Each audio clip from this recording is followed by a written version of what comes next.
یہی وجہ تھی کہ وہ ابن تنہائی میں اس کو سنانا چاہتی تھی تاکہ وہ بخوشی اس کے دوستوں کو قبول کرے. بیبی یہ ہمارے لیے ٹھیک نہیں ہے. وہ لوگ عام نہیں ہیں. میں نہیں چاہتا کہ تم کسی خطرے میں پڑو. حیان مصطفیٰ لمبی سانس لے کر بولا. مگر وہ مجھے بہت پیار کرتی ہیں. سنی تو بالکل مما کی طرح میرا خیال رکھتی ہیں. اس کی معصوم بات پر حیان مصطفیٰ کا دل ایک لمحے کے لیے کانپا مگر وہ خود کو سنبھال لیتا ہے. بیبی کوئی مما کی جگہ نہیں لے سکتا اور نہ ہی کوئی ان جیسا ہو سکتا ہے. وہ اس کا گال چومتا محبت سے بولا تو پری تڑپ کر آگے بڑھتی اس کے گھٹنوں پر بیٹھ گئی. اس کا ننھا سا ہاتھ مصطفیٰ کے ہاتھ پر تھا تو اس کی آنکھوں میں معصومیت اور محبت تھی. پاپا آپ تو کہتے ہیں کہ ہمیں ان لوگوں سے محبت کرنی چاہیے جو ہمارے ساتھ اچھے ہوں. سنی اور شاذل تو بہت اچھے ہیں. وہ کبھی کچھ بھی نہیں ہونے دیتے. وہ مجھے ہنسانے کے لیے سب کچھ کرتے ہیں. اس کے اعتراض پر لاجواب ہوتے حیان کا گلا خشک ہوا. وہ اپنی انگلیاں آپس میں جکڑتا اسے خود میں سمو گیا جو پنک نائٹی میں پنک گلاب کی پنکھڑی ہی لگ رہی تھی. سیب سے ڈمپل زدہ گال, لمبے کمرے سے نیچے تک جاتے, سلکی سیدھے بال, ذائقہ سے بھرپور خدوخال. وہ سراپا پرفیکٹ بچی تھی. جانب بھائی یہ نہیں ہے, میں بس تمہیں محفوظ رکھنا چاہتا ہوں. وہ فقط اتنا کہہ سکا. پری اس کے ہاتھوں کو زور سے پکڑتی وہاں لب رکھ گئی, ساتھ ہی اس کے سینے سے لپٹ گئی. وہ اپنے باپ سے بے حد محبت کرتی تھی. یہی وجہ تھی کہ اس کو ناراض کر کے سنی اور شاذل کو اس گھر میں نہیں رکھ سکتی تھی. پاپا پلیز ہیپی ہو جاؤ. دیکھو نا پہلے مما پری کو دیکھے بنا چلی گئی, پھر دادا ابو بھی چلے گئے, اب آپ سنی اور شاذل کو بھی بھیج دیں گے, پھر میرے پاس کون بچے گا. اس کی التجا پر ایک بار پھر حیان مصطفیٰ کا دل جیسے مٹھی میں آ گیا. وہ خاموش ہو گیا مگر اس کے ہاتھ پری کے چھوٹے چھوٹے بالوں میں خود بخود چلنے لگے. ساتھ ہی اس کی آنکھیں بھیگنے لگیں. عائزہ کی یاد شدت سے دل و دماغ کو جکڑ رہی تھی. کاش میری توبہ قبول ہو جاتی تو میں آج تمہارے ہجر میں گناہوں کا پتلا نہ بنا ہوتا, کیونکہ میں جب بھی عبادت کرتا ہوں تو تم نظر آتی ہو. اس کا دل ہمیشہ اسے تانے دیتا تھا اور وہ خون کے آنسو بھر کر رہ جاتا. پری میں بس چاہتا ہوں کہ تمہیں کوئی تکلیف نہ ہو. وہ مدھم آواز میں بولا. مگر پاپا جب میں آپ کو اور آپ کو اکیلا دیکھتی ہوں تب بھی تو تکلیف ہوتی ہے نا. اس کا یہ جملہ حیان مصطفیٰ کے دل پر ایک زوردار چوٹ کی طرح لگا تو اس کے لب کپکائے اور وہ آنکھیں جھپکنے لگا جیسے اپنے آنسو روکنے کی کوشش کر رہا ہو. آئی لو یو پاپا. پری اس کے سینے میں دبک گئی تو حیان آہستہ آہستہ اس کی پشت تھپاتا رہا. I also love you darling. وہ باہر چاند کی کرنیں کھڑکی سے ٹکرا رہی تھیں اور کمرے میں ایک گہری خاموشی چھا گئی. حیان مصطفیٰ کی نظریں سامنے رکھی تصویر پر جا پڑی جیسے وہ کسی جواب کی تلاش میں ہو, اور پھر کچھ لمحے خاموشی میں گزرے. ٹھیک ہے جانب, وہ یہاں رہ سکتے ہیں. حیان ہلکی آواز میں اجازت دیتا مسکرایا تو پری فوراً خوشی سے اس کی گود میں اچھلی. اس کی آنکھوں میں چمک واپس آ چکی تھی. ریئلی آپ ہیپی بھی ہیں نا. وہ یقین چاہتی تھی. ہاں مگر ایک شرط پر. کیا. شاذل اور سنی کو کہنا کہ وہ میرا دماغ گھمانے کی کوشش نہ کریں ورنہ میں انہیں خود باہر پھینک دوں گا. وہ مدھم مسکراہٹ کے ساتھ بولا تو پری کھلکھلا کر ہنسی. حیان بھی ہلکی سی مسکراہٹ دیتا اپنی بیٹی کو سینے سے لگا گیا جیسے اس لمحے کو ہمیشہ کے لیے قید کر لینا چاہتا ہو. چاند کی روشنی مزید خوشگوار لگنے لگی جیسے اس نے بھی سکون کا سانس لے لیا ہو. ہوٹل کے شاندار ہال میں ہنگامہ جاری تھا. ہر کوئی کھانے میں یا تصویریں بنانے میں مصروف عمل تھا, لیکن اروان کا دھیان بس اشمال کی طرف تھا جو نگٹس ختم کرنے کے بعد فون کان سے لگائے مصروف انداز میں بالکونی کی طرف نکل گئی تھی. اروان کچھ لمحے سوچتا پھر ہمت کر کے اس کے پیچھے جانے لگا جہاں بالکونی میں ٹھنڈی ہوا چل رہی تھی. شہر کی روشنیاں نیچے جھلملا رہی تھیں. اشمال ریکنگ کے ساتھ ٹیک لگائے کھڑی, فون کال پر بزی. اروان خاموشی سے اس کے قریب آتا اس کے ساتھ کھڑا ہو گیا. Okay I will call you later. Ishmal اسے دیکھتی کال بند کر گئی. تم یہاں کیا کر رہے ہو. وہ گلا کھنکارتے ہوئے فارمل انداز میں بولی. یہی سوال میں تم سے بھی پوچھ سکتا ہوں لیکن تمہارے پاس تو کوئی ڈنگ کا بہانہ بھی نہیں ہوگا ہے نا. اروان مسکراتے ہوئے بولا لیکن نظر نہیں ملائی. میں کال سننے آئی تھی. اس نے کندھے چکائے. اور مجھے تمہیں دیکھ کر لگا کہ شاید تم سے بات کرنی چاہیے. اروان ہلکی مسکراہٹ کے ساتھ بولا. اوہ گڈ, تو پھر منگنی کی مبارکباد دو اور جاؤ, تمہاری منگیتر اندر تمہارا انتظار کر رہی ہے. اشمال موبائل پر دیکھتی مصروف لہجے میں بولی.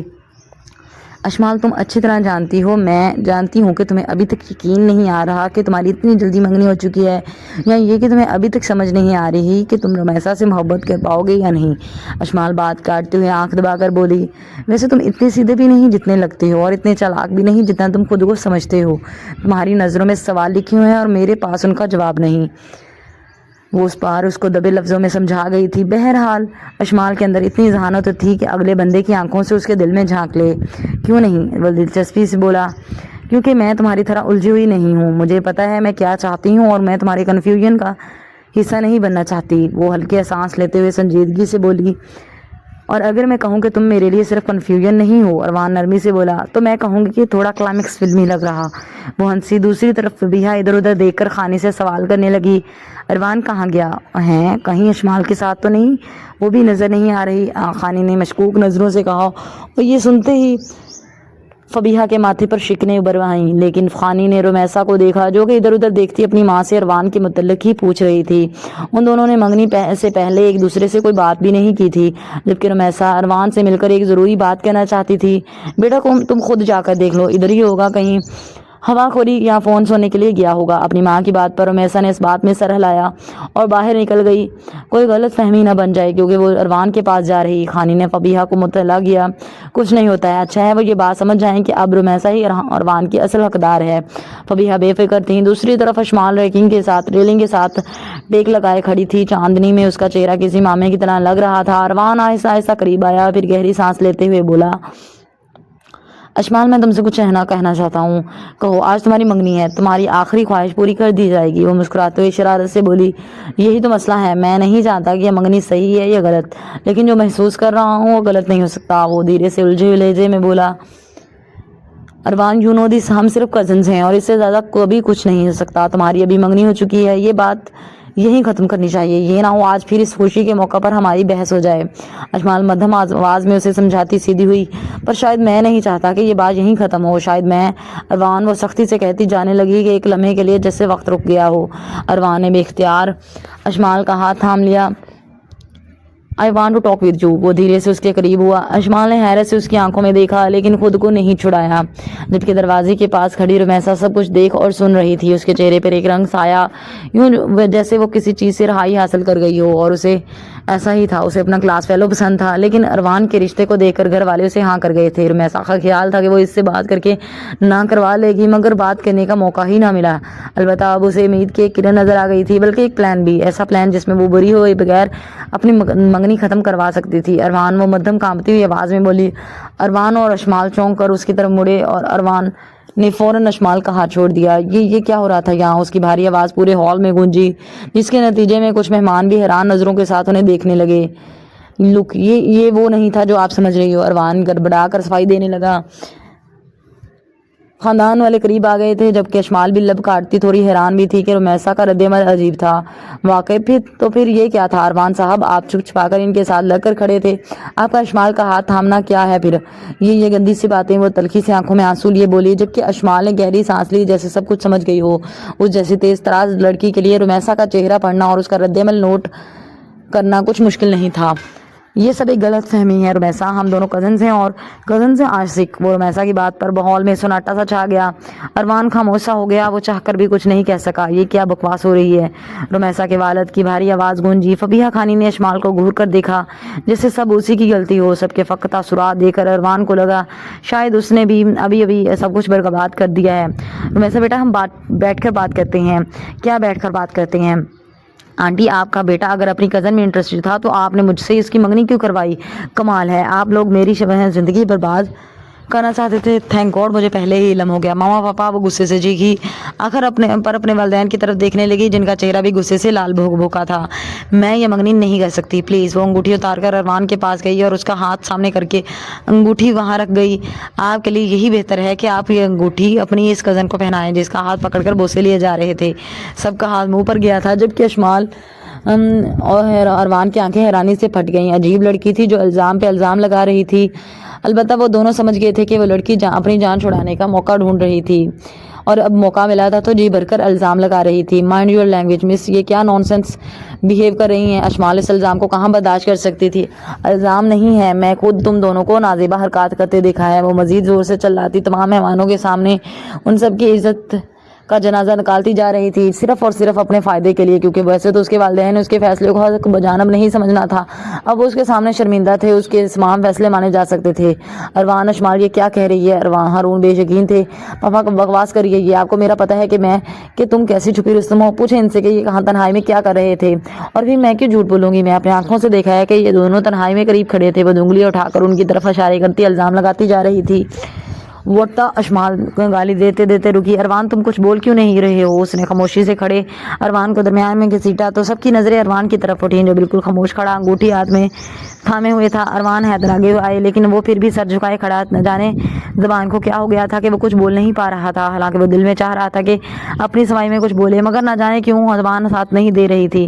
رمیسا اور اس کے تمام گھر والوں نے ایک آخری گوشی لی تو ایک ہی نظر اروان پر ڈالی اور پھر سب خاموشی سے پلٹے اور تیزی سے باہر نکل گئے۔ ان کے رشتے دار بھی ان کے پیچھے ہی تھے۔ اروان کا دل جیسے کسی نے مٹھی میں جکڑ لیا ہو، وہ کچھ بولنا چاہتا تھا، روکنا چاہتا تھا، لیکن الفاظ مر چکے تھے۔ کبھی کبھی دیر سے سمجھی گئی سچائیاں صرف دل توڑتی ہیں اروان، حیدر نے ایک لمبی سانس لیتے اروان کی طرف دیکھتے مدھم لہجے میں کہا، جبکہ اشمال کا غصے سے برا حال تھا، تم انتہا درجے کے اشمال۔ حیدر ہاتھ اٹھا کر اسے چپ کرواتے اروان کے ہاتھ سے سختی کے ساتھ انگوٹھی پکڑ کر ہارون کی طرف بڑھے۔ اروان کے نام کی انگوٹھی اشمال کو پوری آ سکتی ہے کیا؟ ان کا سوال ہر کوئی سمجھتا شدید حیران ہوا۔ میں کسی صورت یہ نہیں مانوں گی حیدر، فبیہہ چلائیں، جبکہ اروان لب کاٹتا اب بھی خاموش تھا، یوں جیسے خود کو حالات کے دھارے پر چھوڑ دیا ہو۔ پوری آ جائے گی۔ ہارون ان سے انگوٹھی پکڑتے اشمال کی طرف بڑھے جو مسلسل نفی میں سر ہلاتی ہاتھ پیچھے لے گئی تھی۔ نو نیور پاپا، مجھے یہ قبول نہیں۔ میں پڑھی لکھی باشعور لڑکی ہوں، مجھے چور راستے نہیں آتے، میں کچھ غلط نہیں کیا اور نہ ہی کروں گی، ایون میں یہ انگوٹھی نہیں پہنوں گی۔ وہ غصے سے ان کو باور کرواتی پیچھے ہوئی۔ ساتھ کھڑے اروان کو بے حد برا لگا۔ ساری زندگی تمہیں آزادی دی ہے، تم تو کیا اب قید کرنا چاہتے ہیں؟ وہ بھیگی پلکوں سے بولی، جس نے آزادی دی ہو کیا اسے قید کرنے کا حق نہیں؟ ایون اروان میں کوئی کمی نہیں، انہیں اپنی بیٹی پر پورا بھروسہ تھا جسے سب جانتے تھے، مگر پھر بھی سوائے فبیہہ خانی کے سب اسی رشتے پر راضی تھے۔ مگر مجھے یہ نہیں قبول۔ وہ چیختی جانے لگی کہ ہارون سختی سے اس کا ہاتھ تھام کر اس کی انگلی میں انگوٹھی ڈال گئے تھے۔ اگر کبھی یہ انگوٹھی تمہاری انگلی سے اتری تو تم جانتی ہو اپنے باپ کو، تم میرے دل سے اتر جاؤ گی۔ وہ سختی سے کہتے وہاں سے چلے گئے اور باقی سب وہیں کھڑے رہ گئے ایک ٹوٹے ہوئے لمحے کے ساتھ جہاں سب کچھ برباد ہو چکا تھا۔ السلام علیکم، امید ہے آپ کو اچھی لگی ہوگی، لائک اینڈ کمنٹ کیجیے گا اور پلیز چینل کو سپورٹ کرنے کے لیے ناول کو سبسکرائب کیجیے اور چینل کو سبسکرائب کیجیے۔